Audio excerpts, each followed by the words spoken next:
আল্লাহ বলে, ও বিশ্বের মানব জাতি, তোমাদের সবচেয়ে বড় বিজ্ঞানীদের জ্ঞানের গভীরতা হলো মাত্র 6 মাইল, কিন্তু তোমরা যারা পাগল বলেছো বিশ্বনবী মুহাম্মদুর রাসূলুল্লাহ সাল্লাল্লাহু আলাইহি ওয়াসাল্লাম এই নবীর জ্ঞানের পরিধি কিন্তু 6 মাইল না।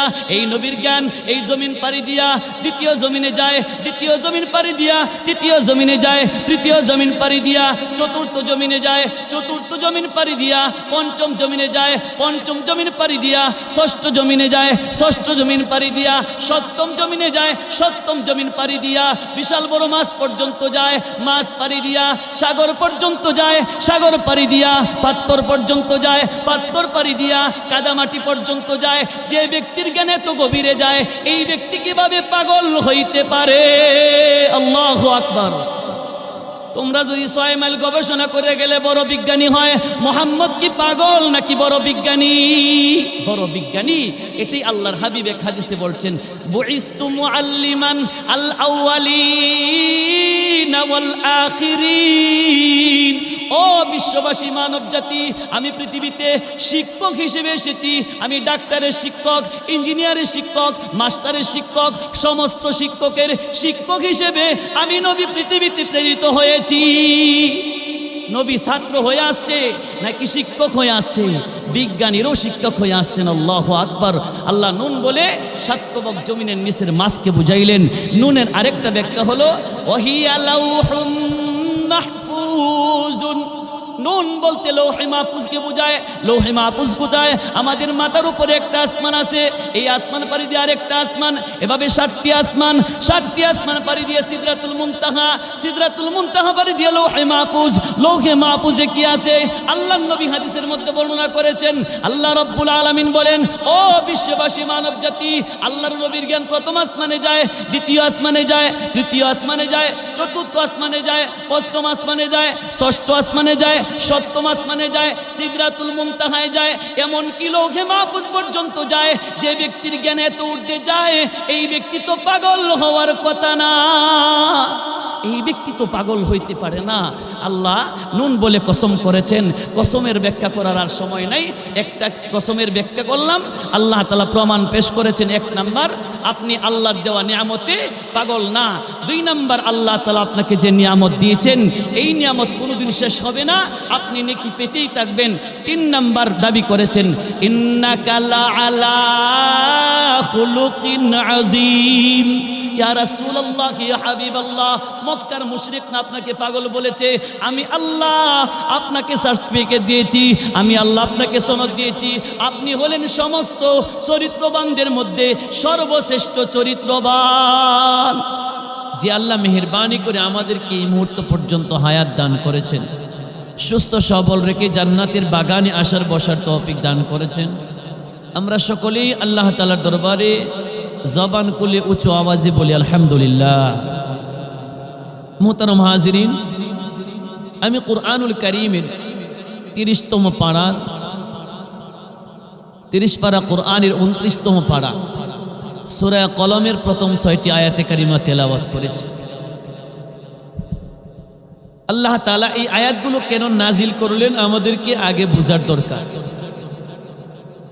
রাসূল সাল্লাল্লাহু আলাইহি ওয়াসাল্লাম এই পৃথিবীতে আসার আরো প্রায় 4000 বছর পূর্বে একজন নবী পৃথিবীতে এসেছিলেন। ওনার নাম ছিল পয়গম্বর ইব্রাহিম আলাইহিস সালাতু ওয়াস সালাম। আল্লাহ তাআলা ইব্রাহিম আলাইহিস সালাতু ওয়াস সালামকে অনেকগুলো পরীক্ষার সম্মুখীন করলেন। তিনি পরীক্ষা দিলেন। আল্লাহ তাআলা কুরআনুল কারীমে উল্লেখ করেছেন, وَإِذِ ابْتَلَى إِبْرَاهِيمَ رَبُّهُ। ঈদ অর্থ যখন, ইবতালা অর্থ পরীক্ষা। وَإِذِ ابْتَلَى إِبْرَاهِيمَ رَبُّهُ। ইব্রাহিম আলাইহিস সালাতু ওয়াস সালাম কি যখন তার প্রভু পরীক্ষা নিলেন, পরীক্ষার ফল কি? আল্লাহ তাআলা বলেন, ফাআতাম্মাহুন্না। ইব্রাহিম আলাইহিস সালাতু ওয়াস সালাম পরীক্ষা পূর্ণ করলেন, অর্থাৎ পরীক্ষায় পরিপূর্ণভাবে উত্তীর্ণ হলেন। সুবহানাল্লাহ। আরেক আয়াতে আল্লাহ তাআলা ইব্রাহিম আলাইহিস সালামের পরীক্ষার রেজাল্ট ঘোষণা করলেন, ওয়া ইব্রাহিমাল্লাযী ওয়াফা। ইব্রাহিম আলাইহিস সালাম সব কয়টি পরীক্ষায় পরিপূর্ণভাবে উত্তীর্ণ হলেন। পরীক্ষা শেষ হলো, এবার পুরস্কারের পালা। পুরস্কার দুই প্রকার, এক প্রকার পুরস্কার দাতার সন্তুষ্টের পুরস্কার, আরেক প্রকার পুরস্কার গ্রহীতার সন্তুষ্টের পুরস্কার। দাতা হলেন আল্লাহ। আল্লাহ তাআলা ইব্রাহিম পয়গম্বরকে পুরস্কার দিলেন, ইন্নী জাইলুকা লিন্নাসি ইমামা। হে ইব্রাহিম, আমি আল্লাহ তোমার পরীক্ষায় খুশি হয়ে রাজি হয়ে তোমাকে গোটা পৃথিবীর সমস্ত মুসলিম জাতির ইমাম বানায় দিলাম। সুবহানাল্লাহ। ইব্রাহিম আলাইহিস সালাতু ওয়াস সালাম বললেন, ক্বালা ওয়া মিন যুররিয়াতি। হে আমার প্রভু, আমাকে ইমাম বানাইলেন, আমার সন্তানদেরকে তো ইমাম বানাইলেন না, আমার সন্তানদেরকেও ইমাম বানান। আল্লাহ বলেন, ক্বালা লা ইয়ানালু আহদিজ জালিমিন। ও ইব্রাহিম, আমি আল্লাহ তোমাকেও ইমাম বানিয়েছি, তোমার সন্তানদেরকেও ইমাম বানাবো, তবে তোমার সন্তানদের মধ্যে যারা জুলুম করবে আমি আল্লাহ তাদেরকে ইমাম বানাইব না, জালিমদেরকে আমি আল্লাহ ইমাম বানাবো না। দাতার সন্তুষ্টের পুরস্কার গোটা পৃথিবীর ইমাম বানিয়ে দিলেন আল্লাহ তাআলা ইব্রাহিম আলাইহিস সালামকে। এবার আল্লাহ তাআলা বললেন, ইব্রাহিম তুমি যে পরীক্ষা দিয়েছো কষ্ট করে, তুমি কি পুরস্কার চাও? আমি আল্লাহ তোমাকে পুরস্কার দিব। ইব্রাহিম আলাইহিস সালাম বলেন, আল্লাহ আমার পরীক্ষাগুলো কেমন ছিল? আল্লাহ বলেন, তোমার পরীক্ষাগুলো খুব কঠিন ছিল। ইব্রাহিম আলাইহিস সালাতু ওয়াস সালাম বলেন, আল্লাহ আমার মা ছেড়ে দিয়েছিলাম আপনার জন্য, আমার বাবা ছেড়ে দিয়েছি আপনার জন্য, আমার স্ত্রী বনবাস দিয়েছি আপনার জন্য, আমার সন্তানের গলায় ছুরি চালিয়েছি আপনার জন্য, আমার নিজের জীবন নমরুদের আগুনে নিক্ষিপ্ত করেছি আপনার জন্য। দেওয়ার সময় আমার প্রিয় বস্তুগুলো আপনাকে দিয়েছি। একজন সন্তানের জন্য মা বড় প্রিয় হয়, আপনার জন্য আমার মা ছেড়ে দিয়েছি। একজন সন্তানের জন্য পিতা বড় প্রিয় হয়, আপনার জন্য আমার পিতা ছেড়ে দিয়েছি। একজন স্বামীর কাছে স্ত্রী বড় প্রিয় হয়, আপনার জন্য আমার স্ত্রী বনবাস দিয়েছি। একজন বাবার কাছে সন্তান বড় প্রিয় হয়, আপনার জন্য আমার সন্তানের গলায় ছুরি চালিয়েছি। একজন ব্যক্তির কাছে জীবন বড় প্রিয় হয়, আপনার জন্য আমি নমরুদের আগুনে নিক্ষিপ্ত হয়েছি। দেওয়ার সময় আমার প্রিয় বস্তুগুলো আপনাকে দিয়েছি। আপনি যদি দিতে চান আপনার প্রিয় বস্তু আমাকে দিতে হবে। আল্লাহ তাআলা বললেন, হ্যাঁ ইব্রাহিম দেব।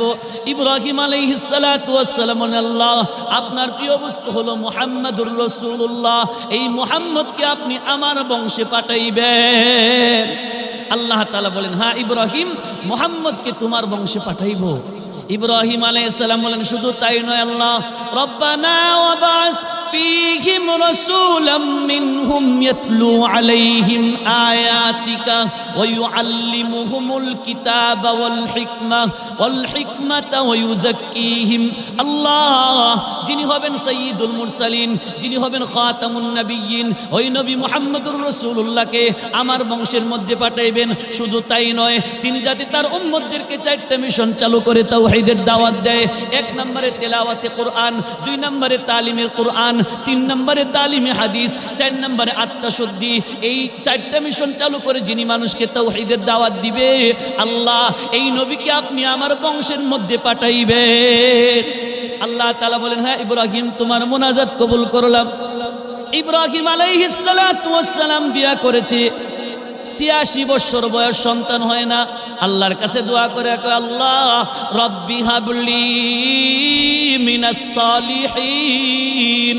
আল্লাহ আমার 86 বছর বয়স, আমার একটা সন্তান হয় না, মেহেরবানি করে আল্লাহ আমাকে একটা সন্তান দান করুন। আল্লাহ তাআলা ঘোষণা দিলেন, ফাবাশশারনাহু বিগুলামিন হালিম। ও বিশ্ববাসী মানব জাতি, আমার ইব্রাহিম যখন আমার কাছে সন্তান চাইলো, আমি আল্লাহ আমাকে সন্তান দিলাম। আমার ইব্রাহিম চেয়েছিল, আল্লাহ আপনি আমাকে একজন নেককার সন্তান দান করেন। আমি আল্লাহ আমার ইব্রাহিমকে শুধু নেককার না, আমি আল্লাহ আমার ইব্রাহিমকে একজন ধৈর্যশীল সন্তানের সুসংবাদ দিলাম। আল্লাহু আকবার। ইব্রাহিম পয়গম্বর চাইছেন আল্লাহ একজন নেককার সন্তান দেন, আল্লাহ দিয়েছেন ধৈর্যশীল। কারণ কি? আল্লাহ পৃথিবীবাসী মানব জাতিকে বুঝাইতে চায়, ইব্রাহিম পয়গম্বরকে বুঝাইতে চায়, ও ইব্রাহিম তোমার এই সন্তানের সামনে এমন একটা পরীক্ষা আছে, যে পরীক্ষা নেককার হলে হবে না, যে পরীক্ষার জন্য ধৈর্যের দরকার। এই জন্যই আমি আল্লাহ তোমার সন্তানকে নেককারও বানাইলাম, আমি আল্লাহ নেককারের সাথে সাথে তোমার সন্তানকে ধৈর্যশীলও বানাইলাম। আল্লাহু আকবার! কি পরীক্ষা? পিতা হইয়া কুরবানি করবেন, সন্তান হইয়া কুরবানি হবেন, এই পরীক্ষা। আল্লাহ তাআলা তার দোয়া কবুল করে সন্তান দান করলেন হযরত ইসমাঈল আলাইহিস সালাতু ওয়াস সালামকে। আল্লাহু আকবার! ইসমাঈল আলাইহিস সালাতু ওয়াস সালামের মা ছিল হযরত হাজেরা আলাইহিস সালাম। ইব্রাহিম আলাইহিস সালামের প্রথম স্ত্রী হযরতে সারা আলাইহিস সালাম। ওনার গর্ভে কোনো সন্তান হয় না, উনি একজন বাদী ছিল, তার নাম ছিল হাজেরা। এই বাদীকে ইব্রাহিম আলাইহিস সালামের কাছে হাদিয়া দিলেন, আপনি তার সাথে সংসার করেন, হয়তোবা বাচ্চা হতে পারে। বাচ্চা হয়েছে, তার নাম ইসমাঈল আলাইহিস সালাতু ওয়াস সালাম। কিছুদিন পরে হযরতে সারা আলাইহিস সালাতু ওয়াস সালামের গর্ভে সন্তান এসেছে, এই সন্তানের নাম হযরত ইসহাক আলাইহিস সালাতু ওয়াস সালাম। হযরত ইসহাক আলাইহিস সালাতু ওয়াস সালামের বংশ ধরে আল্লাহ তাআলা বনি ইসরাইলে ৭০,০০০ নবী প্রেরণ করেছেন। সুবহানাল্লাহ। আর হযরত ইসমাঈল আলাইহিস সালাতু ওয়াস সালামের বংশ ধরে আপনার আমার নবী মুহাম্মদুর রাসূলুল্লাহ সাল্লাল্লাহু আলাইহি ওয়াসাল্লামকে পৃথিবীতে পাঠিয়েছেন। ইসমাঈল আলাইহিস সালাতু ওয়াস সালামের বংশে আমাদের নবী আগমন করলেন। নবীর বয়স হয়ে গেল ৪০ বছর। নবীজির ডিউটি ছিল ৪টা। ১ নম্বরে কোরআনে কারিমের তেলাওয়াত, ২ নম্বরে কোরআন শিক্ষা দেওয়া, ৩ নম্বরে হাদিস শিক্ষা দেওয়া, ৪ নম্বরে আত্মশুদ্ধি করা। কোরআন তেলাওয়াত করে মানুষকে শুনাইতে হলে শিক্ষার দরকার আছে কিনা? নাই। এই কারণে আল্লাহ সর্বপ্রথম ওহী নাজিল করলেন, ইকরা বিসমি রাব্বিকাল্লাযী খালাক, খালাকাল ইনসানা মিন আলাক, ইকরা ওয়া রাব্বুকাল আকরাম আল্লাযী আল্লামা বিল কলম, আল্লামাল ইনসানা মা লাম ইয়ালাম। ও নবী মুহাম্মদুর রাসূলুল্লাহ, তোমার পিতা ইব্রাহিম দোয়া করেছে, তোমার ১ নম্বরের দাওয়াতের মিশন কোরআনে কারিমের তেলাওয়াত। এই কারণে কোরআনে কারিম শিখতে হবে। তুমি শিখো, তুমি পড়ো। ইকরা, তুমি পড়ো। নবী কয় আমি পড়তে পারি না। জিবরাইল আলাইহিস সালাতু ওয়াস সালাম নবীকে বুকের সাথে লাগাইলেন, চাপ দিলেন, আবার বললেন পড়ো। নবী বলে পারি না, আবার চাপ দিলেন, ছাড়লেন, আবার বললেন পড়ো। নবী বলে পারি না, আবার চাপ দিলেন, আবার ছাড়লেন। নবী বললেন পড়ো। নবী বলে মা আনা বিকারিন, আমি পড়তে পারি না। তৃতীয়বার চাপ দিয়ে সারিয়া জিবরাইল আলাইহিস সালাতু ওয়াস সালাম বলেন, ইকরা বিসমি রাব্বিকাল্লাযী খালাক। ও মুহাম্মদ, তুমি পড়ো ওই প্রভুর নামে যিনি গোটা পৃথিবী সৃষ্টি করেছে। নবী পড়তে শুরু করলেন। নবীর উপর ওহী নাজিল হয়ে গেল। কিছুদিন পরে আল্লাহ আরেকটা ওহী নাজিল করলেন, কুল হুয়াল্লাহু আহাদ, আল্লাহুস সামাদ, লাম ইয়ালিদ ওয়া লাম ইউলাদ ওয়া লাম ইয়াকুল লাহু কুফুয়ান আহাদ। কুল অর্থ হে নবী আপনি পড়ুন আল্লাহু আহাদ। নবী আপনি বলুন আল্লাহু আহাদ, আল্লাহ এক। নবী আপনি বলুন আল্লাহ এক। আল্লাহুস সামাদ, আল্লাহ বেনিয়াজ। লাম ইয়ালিদ ওয়া লাম ইউলাদ, আল্লাহ কারো কাছ থেকে জন্মগ্রহণ করেন নাই, আল্লাহ কাউকে জন্ম দেন নাই। ওয়ালাম ইয়াকুল লাহু কুফুয়ান আহাদ, আল্লাহর সমকক্ষ কেহ নাই। সূরা নাজিল হয়ে গেল সূরাতুল ইখলাস। আল্লাহ তাআলা বললেন আপনার উম্মতকে তাওহীদের দাওয়াত দেন। নবীজি দাওয়াত দিয়ে উম্মতকে বললেন, কুলু লা ইলাহা ইল্লাল্লাহ তুফলিহুন। ও আমার উম্মতেরা, তোমরা বলো আল্লাহ ছাড়া কোনো ইলাহ নাই, আল্লাহ ছাড়া কোনো খোদা নাই, আল্লাহ ছাড়া কোনো মাবুদ নাই। তোমরা সফল কাম হয়ে যাইবা, তোমরা সাকসেসফুল হইয়া যাইবা।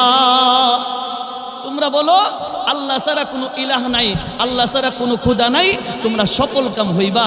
নবী যখন উম্মতকে এক খোদার দাওয়াত দেয়, তখনকার যুগের প্রধানমন্ত্রীর নাম আবু লাহাব, রাষ্ট্রপতির নাম আবু জাহেল, একজন মন্ত্রীর নাম উতবা, আরেকজন মন্ত্রীর নাম সাইবা, আরেকজন মন্ত্রীর নাম আখনাস, আরেকজন মন্ত্রী নাম নজর ইবনুল হারেস। প্রধানমন্ত্রী 360 খোদার পূজা করে, রাষ্ট্রপতি 360 খোদার পূজা করে, সমস্ত মন্ত্রীগণ 360 খোদার পূজা করে, সমস্ত জনগণ 360 খোদার পূজা করে। আর নবী মুহাম্মদ একজন সাধারণ জনগণ, সে বলে আল্লাহু আহাদ, আল্লাহ এক। নবী যখন এই ঘোষণা দিলেন, ঘোষণা দেওয়ার সাথে সাথেই পার্লামেন্টে আইন জারি হয়ে গেল। وقال الذين كفروا لا تسمعوا لهذا القرآن والغوا فيه لعلكم تغلبون। কাফেররা সংসদে আইন জারি করলো, লা তাসমাউ লিহাদাল কোরআন, মুহাম্মদ যে কোরআনে কারীম তেলাওয়াত করে তোমরা কোরআনে কারীম শ্রবণ করবা না। মুহাম্মদ যখন কোরআনে কারীম তেলাওয়াত করবে তোমরা সুরগুল করবা, নিজেও শুনবা না, মানুষকেও শুনতে দিবা না। মুহাম্মদ তেলাওয়াত করে মানুষ দলে দলে মুসলমান হয়। প্রধানমন্ত্রীর মাথা নষ্ট, রাষ্ট্রপতির মাথা নষ্ট, সমস্ত জনগণের মাথা নষ্ট। এরা প্রাথমিক অবস্থায় এরা বলতেছে একটা সমঝোতায় আসি। কি সমঝোতা? মুহাম্মদকে যায় বলছে, ও মুহাম্মদ তুমি শোনো, তুমি একজন খোদার দাবি করো, আমরাও কতগুলো খোদার দাবি করি, লো আমরা একটা সমঝোতায় আসি। কি সমঝোতা?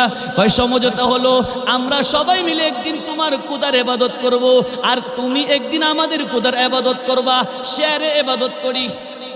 কিভাবে ইবাদত? শেয়ারে ইবাদত।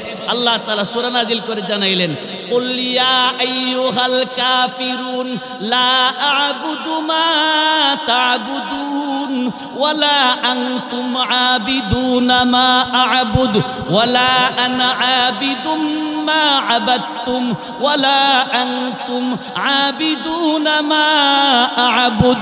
কুল ইয়া রাসূলুল্লাহ, ইয়া হাবিবাল্লাহ, আপনি মক্কার মুশরিকদেরকে বলে দিন, লা আ'বুদু, আমি ইবাদত করি না, মা তা'বুদুন, তোমরা তাদের ইবাদত করো, তোমরা তাদের ইবাদত করো, আমি তাদের ইবাদত করি না, আমি তাদের ইবাদত করি, তোমরা তাদের ইবাদত করো না। সমঝোতায় আসলো না? নবী বলেন না না, তোমাদের খোদার ইবাদত আমি করি না, আমার খোদার ইবাদত তোমরা করো না। এখন দ্বিতীয় সমঝোতার পথ বাহির করছে, কয়েকজন নেতাকে পাঠাইছে। মুহাম্মদে কি চায়? মুহাম্মদ কি নেতা হতে চায়? যদি নেতা হতে চায় আমরা তাকে নেতা বানিয়ে দেব। মুহাম্মদ যদি অর্থ সম্পদ চায় আমরা তাকে অর্থ সম্পদ দেব। মুহাম্মদ যদি সুন্দর নারী বিবাহ করতে চায় আমরা তাকে সুন্দর নারী বিবাহ করায় দেব। কয়েকজন নেতা যায় বলতেছেন, মুহাম্মদ নেতাগিরি করবা? নবী বলেন না, নেতাগিরি করব না। সম্পদ চাও? না সম্পদ চাই না। সুন্দর নারী বিবাহ করতে চাও? না সুন্দর নারী বিবাহ করতে চাই না। কি চাও? কয় জাহান্নামী মুখী মানুষদেরকে দাওয়াত দিয়া এক আল্লাহর পথে এনে জাহান্নামী মুখী মানুষদেরকে জান্নাতি বানাইতে চাই। মক্কার মুশরিকরা বলে না না, হবে না। নবী বলে তোমরা যদি আমাকে এক হাতে চন্দ্র আর এক হাতে সূর্য এনে দাও, এরপরেও আমি এক আল্লাহর দাওয়াত বন্ধ করব না। মুশরিকরা বলে এক হাতে চন্দ্র আন্নে দিলেও বেটা দাওয়াত বন্ধ করবে না, আর এক হাতে সূর্য আন্নে দাওয়াত দিলেও বন্ধ করবে না। চন্দ্র সূর্য আন্নে দেওয়াও সম্ভব না। কি করার দরকার? আবার পার্লামেন্টে এরা সবাই বসলো। একজন নেতা দাঁড়ায় বলতেছেন, মুহাম্মদের বিরুদ্ধে আমরা কিছু সমালোচনা করি, সমালোচিত ব্যক্তির কাছে মানুষ যাবে না। কি সমালোচনা করবা? একজন দাঁড়ায় বলে, মুহাম্মদকে আমরা বলবো মুহাম্মদ হইল কবি, কারণ মুহাম্মদ যে কোরআন শরীফ পড়ে এগুলো কবিতার সাথে মিল আছে। মুহাম্মদ একজন কবি, মুহাম্মদ যা পড়ে তা হইল কবিতা। নাউযুবিল্লাহি মিন জালিক। প্রমাণ কি? আল্লাহ তাআলা কোরআন শরীফে বলছেন, ওয়াশ-শামসি ওয়া দুহাহা ওয়াল কামারি ইদা তালাহা ওয়ান নাহারি ইদা জাল্লাহা ওয়াল লাইলি ইদা ইয়াগশাহা শেষেহা, ওয়াশ-শামসি ওয়া দুহাহা শেষেহা, ওয়াল কামারি ইদা তালাহা শেষেহা। ছন্দ মিল আছে।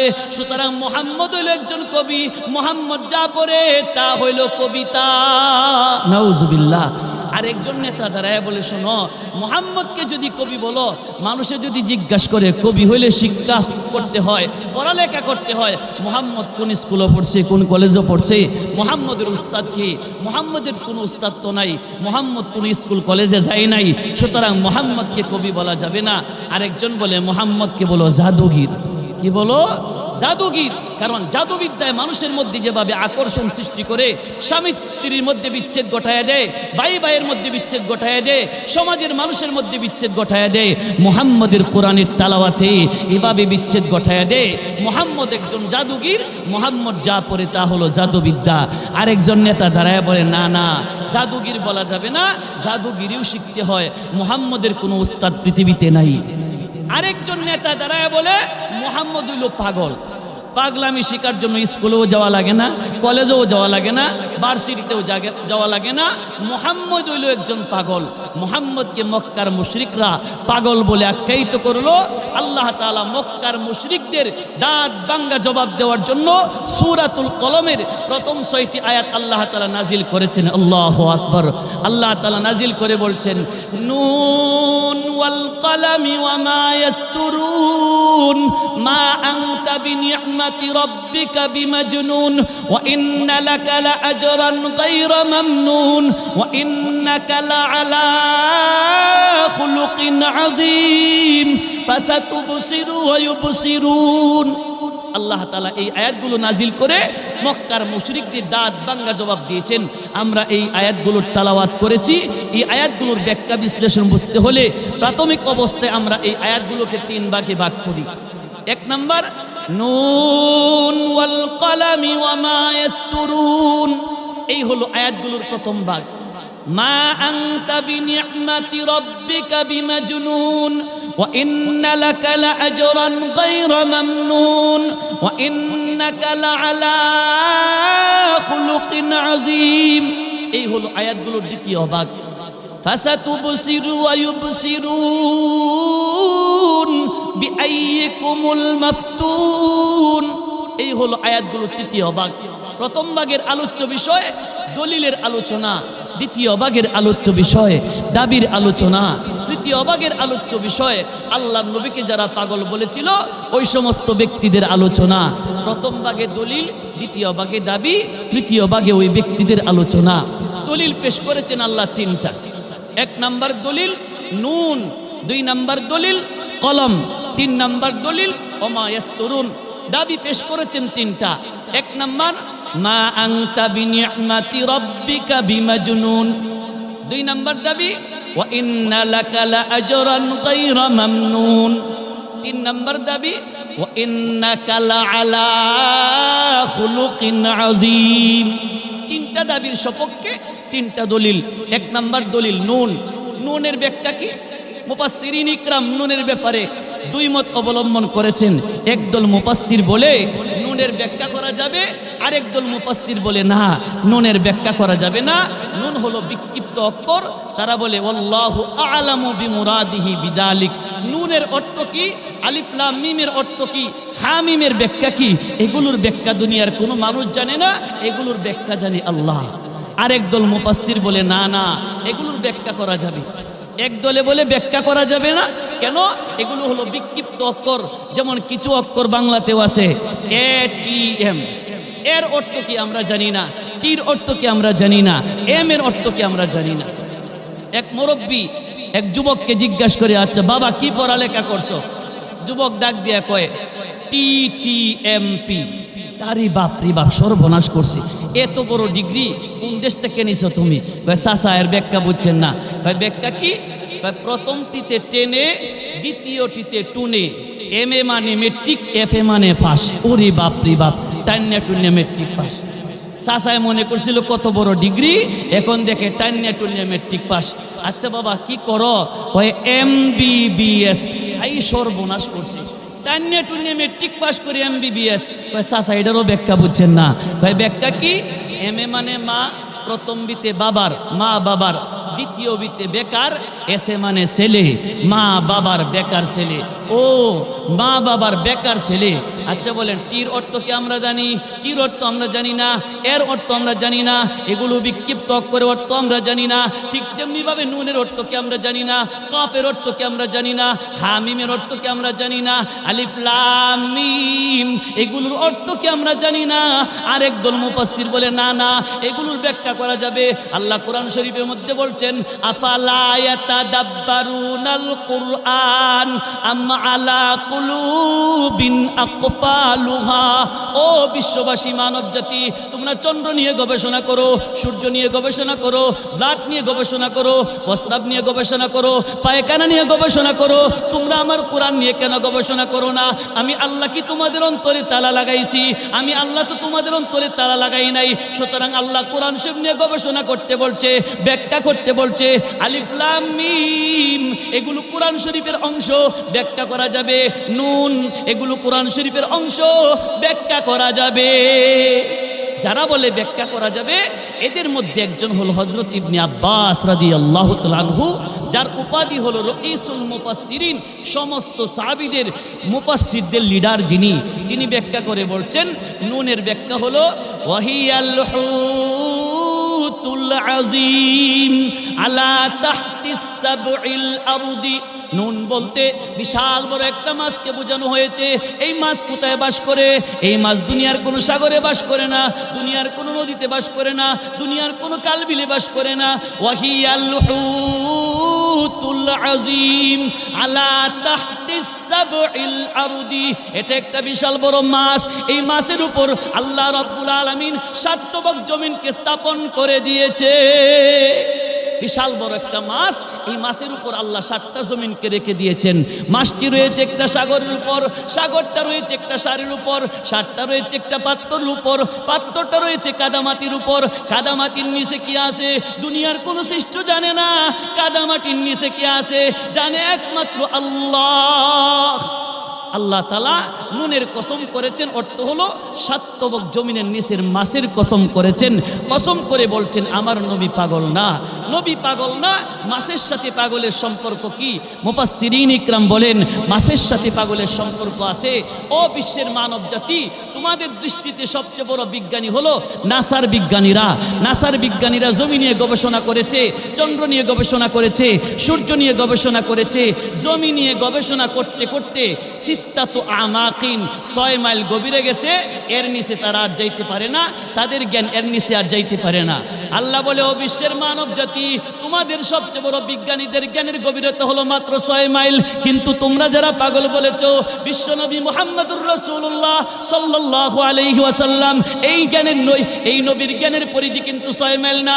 এই নবীর জ্ঞান এই জমিন পাড়ি দিয়া দ্বিতীয় জমিনে যায়, দ্বিতীয় জমিন পাড়ি দিয়া তৃতীয় জমিনে যায়, তৃতীয় জমিন পাড়ি দিয়া চতুর্থ জমিনে যায়, চতুর্থ জমিন পাড়ি দিয়া পঞ্চম জমিনে যায়, পঞ্চম জমিন পাড়ি দিয়া ষষ্ঠ জমিনে যায়, ষষ্ঠ জমিন পাড়ি দিয়া সপ্তম জমিনে যায়, সপ্তম জমিন পাড়ি দিয়া বিশাল বড় মাছ পর্যন্ত যায়, মাছ পাড়ি দিয়া সাগর পর্যন্ত যায়, সাগর পাড়ি দিয়া পাত্তর পর্যন্ত যায়, পাত্তর পাড়ি দিয়া কাদামাটি পর্যন্ত যায়। যে ব্যক্তির জ্ঞান এত গভীরে যায়, এই ব্যক্তি কিভাবে পাগল হইতে পারে? আল্লাহু আকবার। তোমরা যদি 6 মাইল গবেষণা করে গেলে বড় বিজ্ঞানী হয়, মোহাম্মদ কি পাগল নাকি বড় বিজ্ঞানী? বড় বিজ্ঞানী। এটাই আল্লাহর হাবিব এক হাদিসে বলছেন, বুইস্তু মুআল্লিমান আল আউয়ালিন ওয়াল আখিরিন। ও বিশ্ববাসী মানব জাতি, আমি পৃথিবীতে শিক্ষক হিসেবে এসেছি। আমি ডাক্তারের শিক্ষক, ইঞ্জিনিয়ারের শিক্ষক, মাস্টারের শিক্ষক, সমস্ত শিক্ষকের শিক্ষক হিসেবে আমি নবী পৃথিবীতে প্রেরিত হয়েছি। নবী ছাত্র হয়ে আসছে নাকি শিক্ষক হয়ে আসছে? বিজ্ঞানীরও শিক্ষক হয়ে আসছেন। আল্লাহু আকবার। আল্লাহ নুন বলে 7 তবক জমিনের নিচের মাছকে বুঝাইলেন। নুনের আরেকটা ব্যাখ্যা হলো ওয়াহিয়া লাউহুম মাহফুজুন। নুন বলতে লৌহে মাহফুজকে বোঝায়। লৌহে মাহফুজ কোথায়? আমাদের মাথার উপরে একটা আসমান আছে, এই আসমান পাড়ি দিয়ে আরেকটা আসমান, এভাবে 7টি আসমান, 7টি আসমান পাড়ি দিয়ে সিদরাতুল মুনতাহা, সিদরাতুল মুনতাহা পাড়ি দিয়ে লৌহে মাহফুজ। লৌহে মাহফুজে কি আছে? আল্লাহর নবী হাদিসের মধ্যে বর্ণনা করেছেন।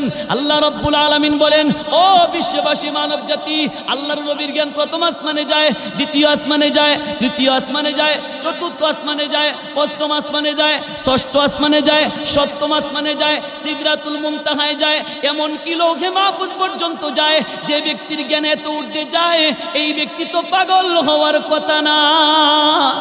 এই ব্যক্তি তো পাগল হইতে পারে না। আল্লাহ নুন বলে কসম করেছেন। কসমের ব্যাখ্যা করার আর সময় নাই, একটা কসমের ব্যাখ্যা করলাম। আল্লাহ তাআলা প্রমাণ পেশ করেছেন। 1 নাম্বার আপনি আল্লাহর দেওয়া নিয়ামতে পাগল না। 2 নাম্বার, আল্লাহ তাআলা আপনাকে যে নিয়ামত দিয়েছেন এই নিয়ামত কোনোদিন শেষ হবে না, আপনি নেকি পেতেই থাকবেন। 3 নাম্বার দাবি করেছেন, ইন্নাকা লাআলা খুলুকিন আযীম। ইয়া রাসূলুল্লাহ, ইয়া হাবিবাল্লাহ, মক্কার মুশরিকরা আপনাকে পাগল বলেছে, আমি আল্লাহ আপনাকে সার্টিফিকেট দিয়েছি, আমি আল্লাহ আপনাকে সনদ দিয়েছি, আপনি হলেন সমস্ত চরিত্রবানদের মধ্যে সর্বশ্রেষ্ঠ চরিত্রবান, আপনি শ্রেষ্ঠ চরিত্রবান। নবী কেমন চরিত্রবান ছিলেন একটা দৃষ্টান্ত দিলে বুঝবেন। আল্লাহর হাবিব সাল্লাল্লাহু আলাইহি ওয়াসাল্লাম মক্কা শরীফ থেকে হিজরত করে যখন তিনি মদিনায় চলে গেলেন, মদিনার নেতা হলো আব্দুল্লাহ ইবনে উবাই ইবনে সুলুল, সে হলো বড় নেতা। নবী যখন মক্কা থেকে হিজরত করে মদিনায় চলে গেলেন, মদিনার মানুষ নবীর কাছে আইসা কালিমা পড়ে মুসলমান হইতে শুরু করলো, দলে দলে মানুষ মুসলমান হইতেছে। আব্দুল্লাহ ইবনে উবাই ইবনে সুলুল মনে মনে চিন্তা করতেছেন, মুহাম্মদের কাছে যেভাবে আয়েশা মানুষ মুসলমান হইতেছে, আমি যদি মুহাম্মদের কাছে না যাই আমার নেতাগিরি ঠিক থাকবে না, নেতাগিরি ঠিকায় রাখার জন্য অন্ততপক্ষে মুহাম্মদের কাছে যাওয়ার দরকার। এবার সে নবী মুহাম্মদুর রাসূলুল্লাহর কাছে গেল, যায় আব্দুল্লাহ ইবনে উবাই ইবনে সুলুল সে কালিমা পড়ে মুসলমান হয়ে গেল, সে কালিমা পড়ে মুসলমান হয়ে গেল, নবীর পিছনে নামাজ পড়ে নবীর সব ইবাদত বন্দেগী সে করে। একদিন নবী ঘোষণা দিলেন, ও আমার সাহাবীরা, তবুকের ময়দানে যুদ্ধ করতে হবে, তবুকের ময়দানে যুদ্ধে যেতে হবে। সাহাবায়ে কেরাম নাম লেখাইলেন, কিন্তু তিনি বিপদে পড়ে গেলেন, আমি যদি জিহাদের নাম না লেখাই মানুষে বুঝে ফেলবে আমি যে মুনাফিক, এটা জেনে ফেলবে। সেও নাম লেখাইছে, তবুকের ময়দানে যুদ্ধ করবে। সাহাবায়ে কেরাম নবী সাহাবায়ে কেরামকে নিয়ে তবুকের ময়দানে যুদ্ধে রওনা হলেন। এই মুনাফিকের লিডার আব্দুল্লাহ ইবনে উবাই ইবনে সুলুল সেও নবীর সঙ্গে জিহাদের ময়দানে শরীক হইল, জিহাদে চলে গেল। এই জিহাদের মধ্যে 2 জন সাহাবী ঝগড়ায় লিপ্ত হলো, একজন সাহাবী আনসারী আরেকজন সাহাবী মুহাজির। মুহাজির আনসার সাহাবীর মধ্যে পানি নিয়ে ঝগড়ায় লিপ্ত হলো, ঝগড়া আস্তে আস্তে বড় হয়ে গেল। আনসার সাহাবীর পক্ষ দিল সমস্ত আনসারী সাহাবায়ে কেরাম, মুহাজির সাহাবীর পক্ষ নিল সমস্ত মুহাজির সাহাবায়ে কেরাম। ঘটনা যখন বড় হয়ে গেল, আব্দুল্লাহ ইবনে উবাই ইবনে সুলুল তার কিছু বাহিনী ছিল, তার বাহিনীকে এক জায়গায় নিয়ে বৈশাসে ভাষণ দিতেছে, এই মদিনার মুসলমানেরা, মক্কা থেকে আব্দুল্লাহর পোলা মুহাম্মদ আসলো, তার সাথীরা আসলো, তোমরা তাদেরকে সাহায্য করেছো, যার ঘর 2টা একটা দিয়ে দিছো, অর্থ সম্পদ দিছো, যার বিবি একাধিক বিবি দিয়া সাহায্য করেছো, এদেরকে খাওয়ায়া মোটা তাজা করছো, আজকে এরাই আজকে আমাদেরকে কামড় দেয়।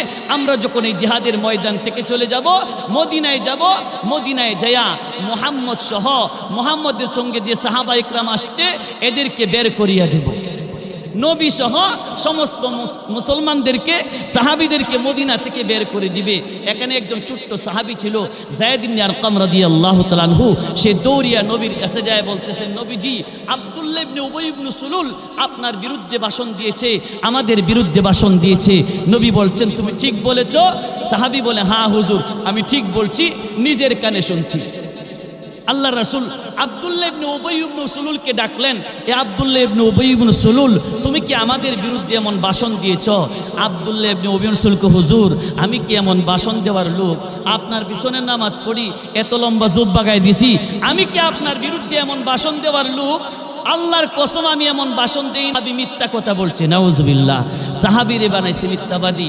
সাহাবী আল্লাহর কাছে দোয়া করে কয়, আল্লাহ আপনি যদি এর সত্যতা প্রমাণ না দেন, কিয়ামত পর্যন্ত সমস্ত মানুষ বলবে মুহাম্মদের উম্মত, মুহাম্মদের সাহাবীরা মিথ্যা কথা বলে, ইসলামের উপর গালি আসবে, নবীর উপর গালি আসবে, আপনি এর সত্যতা প্রমাণ করে দিন।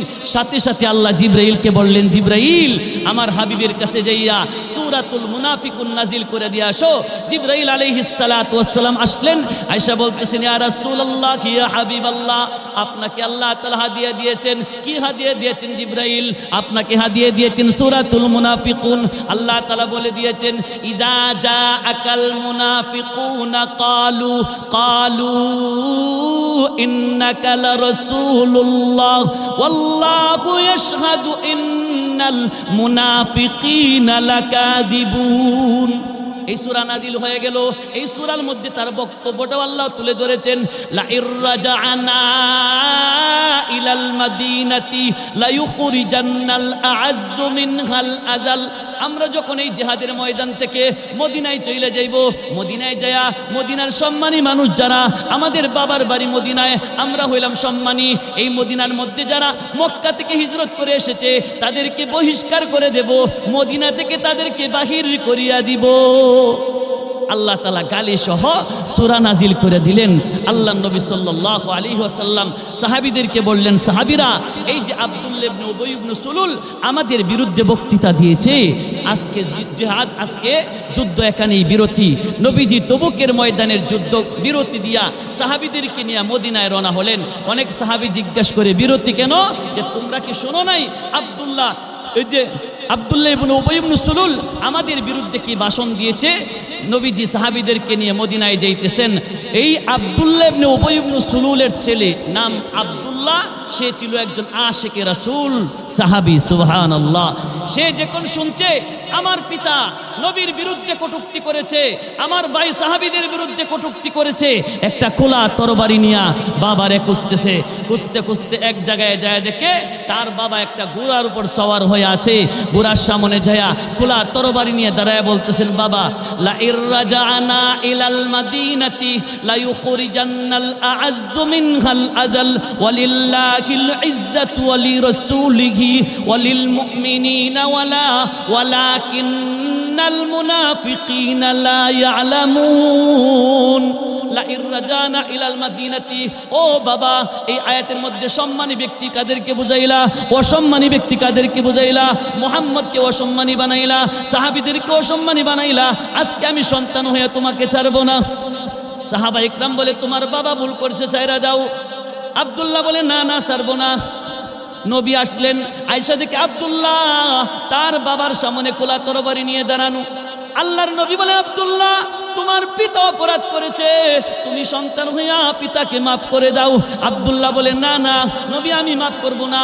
আমার হাবিবের বিরুদ্ধে কটূক্তি করেছে, সাহাবীর বিরুদ্ধে কটূক্তি করেছে, আমি তাকে মাফ করব না। আব্দুল্লাহ বলে, ইয়া রাসূলুল্লাহ, কি ইয়া হাবিবাল্লাহ, আপনি যদি আমার একটা শর্ত মানেন আমি তাকে মাফ করে দেব। কি শর্ত রে আব্দুল্লাহ? আব্দুল্লাহ ডাক দিয়ে বলে, ইয়া রাসূলুল্লাহ, কি ইয়া হাবিবাল্লাহ, আমার শর্ত হলো আমার বাবা নবীর বিরুদ্ধে কটূক্তি করেছে, সাহাবীর বিরুদ্ধে কটূক্তি করেছে। আল্লাহ যদি আমার বাবার বিরুদ্ধে হত্যার আইন জারি করে দেয়, আমি এই খোলা তরবারি দিয়া আমার বাবার গর্দান উড়িয়ে দেব। আপনি যদি শর্ত মানেন আমি আমার বাবাকে ছাড়িয়ে দেব। আল্লাহর নবী বলেন, ঠিক আছে আব্দুল্লাহ, তোমার বাবার বিরুদ্ধে যদি হত্যার আইন জারি হয়, তুমি তরবারি দিয়া তোমার বাবাকে হত্যা করবা। শর্ত মেনে ছেড়ে দিলেন। এই আব্দুল্লাহ ইবনে উবাই ইবনে সুলুল মুনাফিকের লিডার যখন মৃত্যুবরণ করলো, তার ছেলে আব্দুল্লাহ নবীর কাছে যায় বলতেছেন, ইয়া রাসূলুল্লাহ, ইয়া হাবিবাল্লাহ, আমার বাবা মৃত্যুবরণ করেছে, আপনার পরনের জামা খুলে দিন আমার বাবার কাপনের কাপড় পরিধান করানোর জন্য। আল্লাহর হাবিব নিজের পরনের জামা খুলে দিয়েছেন, আব্দুল্লাহ নিয়ে যাও, তোমার পিতার কাপনের কাপড় পরিধান করাও। আব্দুল্লাহ বলতেছেন, ইয়া রাসূলুল্লাহ, আপনি নিজে আমার বাবার জানাজার নামাজ পড়াইবেন। আল্লাহর হাবিব বলে, ঠিক আছে আমার সাহাবী, আমি নবী তোমার বাবার জানাজার নামাজ পড়াইব। কাপনের কাপড় পরিধান করানো হলো, জানাজার নামাজ শুরু হয়ে যাবে। আল্লাহর নবী জানাজার ইমামতি করবেন, সামনে যেতে শুরু করলেন।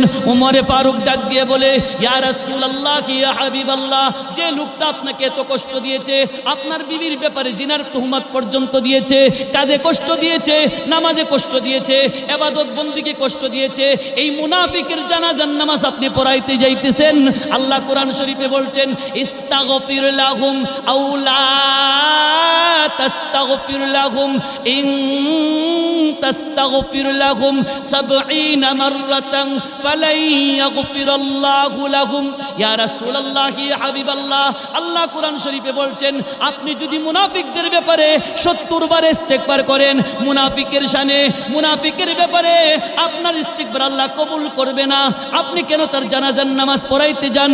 আল্লাহর হাবিব বলে, ওমর রে, কোরআন শরীফ আমার উপর নাজিল হয়েছে, কোরআন শরীফের ব্যাখ্যা তুমি আমার চেয়ে বেশি বোঝো না।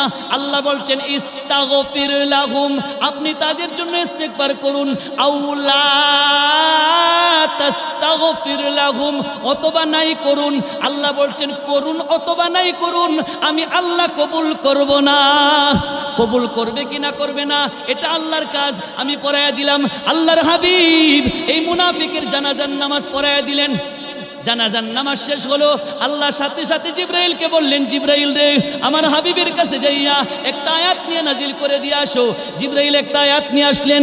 আয়াত নিয়ে আয়েশা বলতেছেন, ওয়ালা তুসাল্লি আলা আহাদিম মিনহুম মাতা আবাদাও ওয়ালা তাকুম আলা কবরি। ইয়া রাসূলুল্লাহ, ইয়া হাবিবাল্লাহ, আর কোনদিন আপনি মুনাফিকের জানাজার নামাজ পড়াইবেন না, এমনকি মুনাফিকদের কবরের পাশে দাঁড়াইয়া আপনি মুনাফিকদের জন্য দোয়াও পর্যন্ত করবেন না। আয়াত নাজিল হয়ে গেল। মুহতারম হাজিরিন, এই ঘটনা যখন ঘটলো, আল্লাহর হাবিব একজন কুখ্যাত শয়তান, কুখ্যাত মুনাফিক তার জানাজার নামাজ পড়াইছেন। নবীজির পরনের জামা খুলে দিয়েছেন তার কাপন পরানোর জন্য।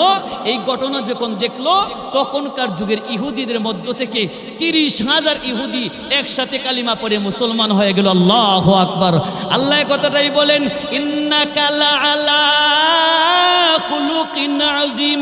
ইয়া রাসূলুল্লাহ, ইয়া হাবিবাল্লাহ, আপনাকে আমি আল্লাহ যে চরিত্র দান করেছি, সর্বশ্রেষ্ঠ চরিত্র দান করেছি।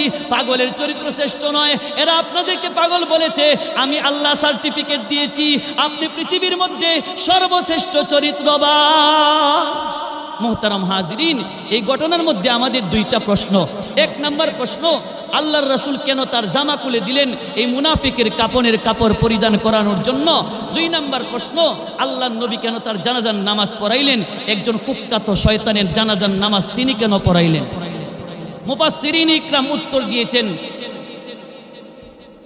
মুফাসসিরিন ইকরাম উত্তর দিয়েছেন যে নবীজি তার কাপনের কাপড় পরিধান করানোর জন্য নবীর গায়ের জামা খুলে দেওয়ার কারণ হলো আল্লাহর রসুলের চাচা মক্কা থেকে হিজরত করে মদিনায় আসলেন।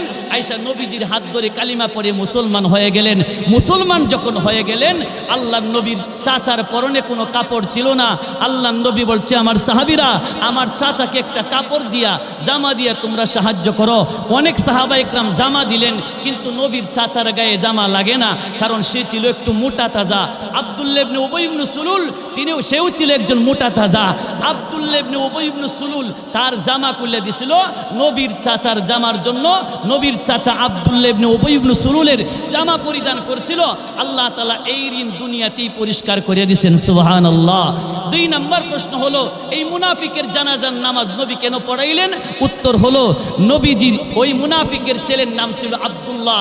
সে ছিল আশিকে রাসূল সাহাবী, আল্লাহ প্রেমিক সাহাবী। যে সাহাবী নিজের পিতাকে, নিজের নবীকে বেশি মহব্বত করতেন, পিতার চেয়ে বেশি মহব্বত করতেন। নবী যদি তার জানাজার নামাজ না পড়াইতো, মক্কার মদিনার মুশরিকরা বলতো, এ আব্দুল্লাহ কেমন নেতার পিছে ঘুরলা, যে নেতা তোমার বাবার জানাজার নামাজ পড়ায় নাই, আমার আব্দুল্লাহর কষ্ট হবে, আমি নবী সহ্য করতে পারবো না। এজন্যই আমি নবী এই আব্দুল্লাহর পিতা এই মুনাফিকের জানাজার নামাজ পড়াইয়া দিলাম, যাতে আমার আব্দুল্লাহর বিন্দু পরিমাণ কষ্ট হয় না। মুহতারাম হাজিরিন, এমন চরিত্রবান নবী আল্লাহ তাআলা আমাদেরকে দান করেছেন। আমি যে সূরা তেলাওয়াত করেছিলাম, সূরার আয়াতগুলোতে আল্লাহ তাআলা বলছেন, নবী, মক্কার কাফেররা আপনাকে বলছে পাগল, আমি আল্লাহ সার্টিফিকেট দিলাম আপনি পাগল না। 1 নাম্বার দাবি, আপনাকে অগণিত নিয়ামত দান করেছি। আমি আল্লাহ আপনাকে কোরআন দিয়েছি, আমি আল্লাহ আপনাকে ইসলামের মতো দৌলত দিয়েছি, আমি আল্লাহ আপনাকে মক্কা বিজয় দান করেছি, এতগুলো নিয়ামত আপনাকে দিয়েছি। পাগল তো নিয়ামত পূর্ণ হতে পারে না, নিয়ামত পাইলে পাগল হইতে পারে না। 2 নাম্বার, আমি আল্লাহ আপনার এই দাওয়াতি তাবলীগের জন্য আমি আল্লাহ এমন নেকি দান করব, যে নেকি কোনোদিন শেষ হবে না। পাগল যে কাজ করে সারা দিন বেতন পায় না, আপনি যে দাওয়াতের কাজ করেছেন এর বেতন শুধু একবার না, কিয়ামত পর্যন্ত বেতন চলতেই থাকবে। নবী, আপনাকে শ্রেষ্ঠ চরিত্রবান বানিয়েছি, পাগলের চরিত্র তো শ্রেষ্ঠ হয় না। তারা নবীকে পাগল বানানোর জন্য বাইতুল্লাহ শরীফের সামনে একজন লোক খাড়া করছে। এই লোকের কাজ হইল সমস্ত হাজিদেরকে বলে, এই দিক দিয়ে যায় সোজা হজ করবা, এই দিক দিয়ে যাইবা না, এদিকে পাগল বসা। মানুষের একটা চরিত্র হলো নিষিদ্ধ জিনিস বেশি করে, ঠিক কিনা বে ঠিক? মানুষে হাজি সাহেবরা কয়, আগে পাগল দেখে লই এরপরে হজ করবো। এখন পাগলের কাছে যায় দেখে কত সুন্দর চেহারা, এত সুন্দর কোরআনে কারিমের তালাওয়াত। এখন যায় বলে, এত সুন্দর চেহারাবান ব্যক্তি পাগল হইতে পারে না, এত সুন্দর কোরআনের তালাওয়াত এই ব্যক্তি পাগল হইতে পারে না। এই ব্যক্তিকে যারা পাগল বলে, এরাই হলো বড় পাগল। আল্লাহ কথাটাই বলেন, ফাসাতুবসিরু ওয়া ইউবসিরুন বিআইয়িকুমুল মাফতুন। ইয়া রাসূলুল্লাহ ইয়া হাবিবাল্লাহ, মক্কাবাসী মুশরিকরা আপনাকে পাগল বলেছিল, আপনিও দেখবেন কে পাগল, তারাও দেখবে কে পাগল, কে পাগল আর কে পাগল না আপনিও দেখবেন, তারাও দেখতে পাইবে।